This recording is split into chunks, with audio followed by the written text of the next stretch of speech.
Good morning students. In class என்ன பார்க்கலாம்னா force between two long parallel current carrying conductors.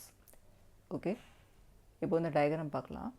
இது வந்து conductor A, இது conductor B, separate by a distance R. Okay, current I1 வந்து passes through conductor A and current I2 passes through conductor B. இப்போது நமக்கு தெரியும் ஒரு கண்டக்டரில் current pass ஆச்சுன்னா அதை சுற்றி ஒரு மேக்னெட்டிக் ஃபீல்டு டெவலப் ஆகணும்.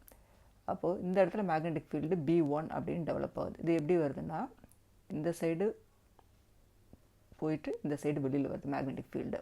ஓகே, இந்த சைடு வெளியில் it is going in to the paper. So points in அப்படிங்கிறதுனால நான் க்ராஸஸ் போட்டிருக்கேன். இந்த க்ராஸஸை எனக்கு கண்டக்டர் 2க்கும் வரணும். ஓகேயா, இந்த இடத்துல இப்போது இங்கே வந்து it is coming outside. So it is marked by dots.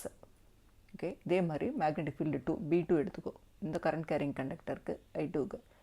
அப்போது இந்த இடத்துல it is going inside. Okay, it is marked by grasses.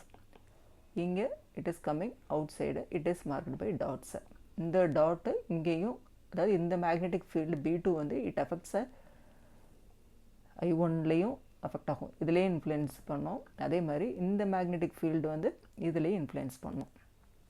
Okay, இப்போது XYZ டைரக்ஷன் இப்படி தான் நம்ம எடுத்துருக்கோம். ஸோ இந்த டைரக்ஷன் Z, இந்த டைரக்ஷன் வந்து Y, இது வந்து Xன்னு எடுத்துக்கிறோம். ஸோ கரண்ட்டோட இந்த ஆக்சிஸ் வந்து Z ஆக்சிஸ். ஓகே, இப்போது B1ஓட டைரக்ஷன் B2ஓட டைரக்ஷன் சொல்லிடுறேன்.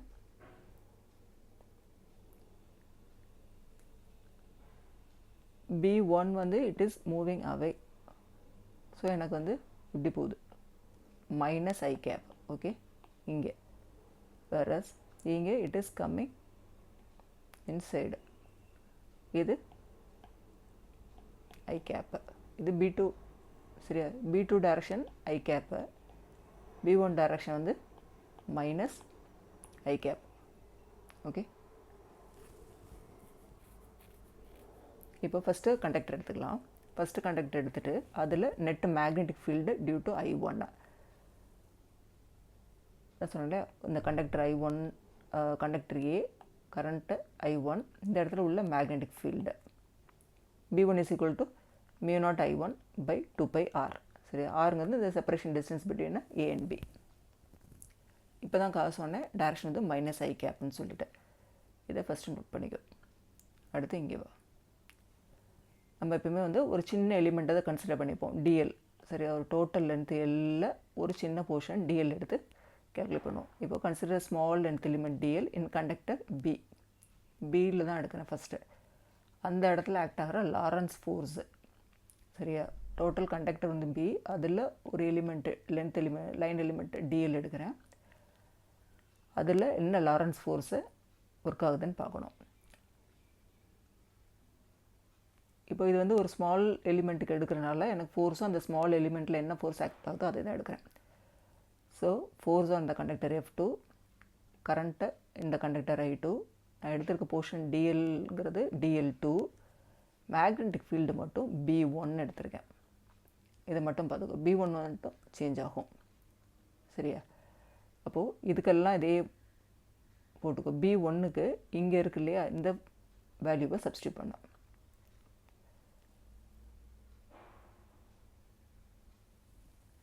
μ0 I1 I2 இங்கே minus j cap divide by 2πr வரும். எப்படி மைனஸ் ஜே கேப் வருது அப்படின்னா ஃபோர்ஸோட டைரக்ஷன் வந்து மைனஸ் ஜே கேப்பு, அது வந்து மேக்னெட்டிக் ஃபீல்டோட டைரக்ஷன். இங்கே வந்து ஃபோர்ஸோட டைரக்ஷன் வந்துடும். இப்போது உன்னோட லெஃப்ட் ஹேண்டு ஃப்ளெமிங்ஸ் ரூல் பார்க்குறோம். லெஃப்ட் ஹேண்ட் எடுத்துகிட்டு B வந்து மிடில் ஃபிங்கர் வச்சுக்கோ, கரண்ட் வந்து இண்டெக்ஸ் ஃபிங்கர் வச்சுக்கோ. அப்போ தம்பு என்ன டைரக்ஷனை பாயிண்ட் பண்ணுதுன்னு பாரு. It points to the direction of J cap, that is negative Y axis வரும். சரியா, இது வந்து ஃபஸ்ட் ஈக்குவேஷன் மாதிரி அசியூம் பண்ணிக்கோ. இப்போது இன்ஸ்டெட் ஆஃப் DL2 ஒரு எலிமெண்ட்டு சின்ன எலிமெண்ட் எடுக்கிறதுக்கு பதிலாக டோட்டல் லென்த்தே எடுத்துக்கிறேன், L2ன்னு எடுத்துக்கிறேன்னா instead of DL2 write L2. Okay, இதை ஒரு ஈக்குவேஷனை அசியூம் பண்ணிக்கோ. இப்போ கீழே வா. இப்போ for conductor B elemental length வந்து டிஎல், அதே மாதிரி தான் எடுக்கிறேன். எலிமெண்டல் லென்த் வந்து இங்கே டிஎல்1 கூட அசைன் பண்ணோம்.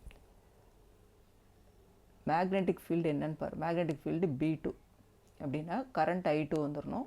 இந்த இடத்துல எனக்கு நான் என்ன டைரக்ஷன் சொன்னேன், ஐ கேப் சொன்னேன். மேக்னெட்டிக் ஃபீல்டோட டைரக்ஷன் வந்து ஐ கேப். சரியா? இது போயிட்டு இப்படி வெளியில் வருது. ஸோ இந்த டைரக்ஷன் எனக்கு ஐ கேப் இங்கே. இப்போது consider a small length element DL in conductor A. Lorentz force on TL.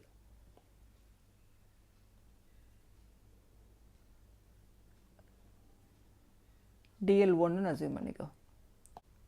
Lawrence force on DL1. DL1 அசியூம் பண்ணேன்னா I1 DL1 அப்படி வந்துடும். இந்த B2க்கு அந்த இடத்துல உள்ள வேல்யூவை அப்படி இங்கே சப்ஸ்டியூட் பண்ணோம். B2க்கு இதை எடுத்து இங்கே கீழே சப்ஸ்டியூட் பண்ணோம். ஓகே, இப்போது இது வந்து ஃபோர்ஸு. இது வந்து ஒரு ஸ்மால் எலிமெண்ட்டுக்கு தான் கன்சிடர் பண்ணியிருக்கேன். ஃபுல் லென்த் எடுக்காமல் ஒரு போர்ஷனுக்கு எடுத்துக்கிறனால இந்த இதையும் ஃபோர்ஸும் வந்து அந்த பர்டிகுலர் டிஎல்லுக்கு என்ன ஃபோர்ஸோ அதை தான் இங்கே ரெப்ரசன்ட் பண்ணுறேன், DF1ன்னு. ஸோ கரண்ட் அதே தான் இருக்கும்.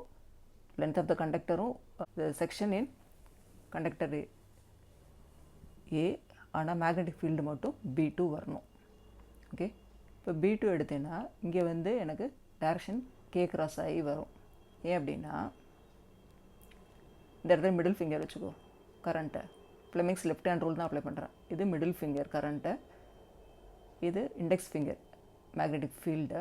அப்போ எனக்கு தம்பு வந்து it is Poynting to the right. Okay, இதை நீ வச்சு பார்த்தேன்னா தெரியும். அப்போ K கிராஸ் ஐங்கிறது எனக்கு J கேப்பாக வரும். இதுக்கு K கிராஸ் ஐக்கு பதில் J கேப் போட்டுக்கோ. ரிமைனிங் டேர்ம்ஸ் எல்லாமே அப்படி இருக்குது. Instead of DL1, if I take the total length of the conductor L1 அப்படின்னா instead of DL1 L1 எழுதிக்கலாம். இப்போது force F1 equal to force F2 equal to force F. ஏன் அப்படின்னா by magnitude wise இந்த equation 1 and 2 நீ compare பண்ணேன்னா சேமாக தான் இருக்குது. நான் அந்த லென்த்தையும் L1 equal to L2 equal to Lன்னு எடுத்துக்கிறேன். ஓகே, அப்போ ஈக்குவேஷன் 1 becomes F by Lன்னு போடுறேன். Okay, force per unit length equal to minus mu naught I1 I2 by 2 pi r into J cap. Equation 2 becomes F by L mu naught into I1 I2 by 2 pi r J cap. ரெண்டுமே equal இன் magnitude தான். Only thing வந்து direction மட்டும் மாறுது. Okay, இப்போது the force is attractive. இப்போ எனக்கு ரெண்டு கண்டக்டர்ஸ்லேயும் current வந்து சேம் டைரக்ஷனில் போகும்போது the force is attractive. இப்போது ஒரு இதில் அப்வர்ட்ஸாகவும் இன்னொரு இதில் டவுன்வர்ட்ஸாகவும் கரண்ட்டு ட்ராவல் ஆகுதுன்னு வச்சுக்கோ. இது I1 இது I2வாவோ இல்லை மாறி இருக்கு. இது I1 இது I2வாவோ இருக்கும்போது எனக்கு ஃபோர்ஸ் வந்து ரிப்பல்சிவ். ஓகே, இப்போ இன்னொரு சின்ன நோட்டு. இப்போ R1 is equal to 1 meter, இந்த டிஸ்டன்ஸ் பிட்வீன் த கண்டக்டர்ஸ் இருக்கு இல்லையா, அது வந்து எனக்கு 1 மீட்டராக இருந்து I1 equal to I2 ரெண்டுமே 1 ஆம்பியராக இருந்தது அப்படின்னா ஃபோர்ஸ் பர் யூனிட் லென்த் வந்து வெறும் mu naught by 2 pi தான் வரும். That is equal to 2 into 10 power minus 7 Newton per meter length. ஏன்னா இந்த இடத்துல இது 1 ஆகிடும். ஸோ நமக்கு ரிமைனிங் டைம் வெறும் mu naught by 2 pi தான் இருக்கும். ஓகே,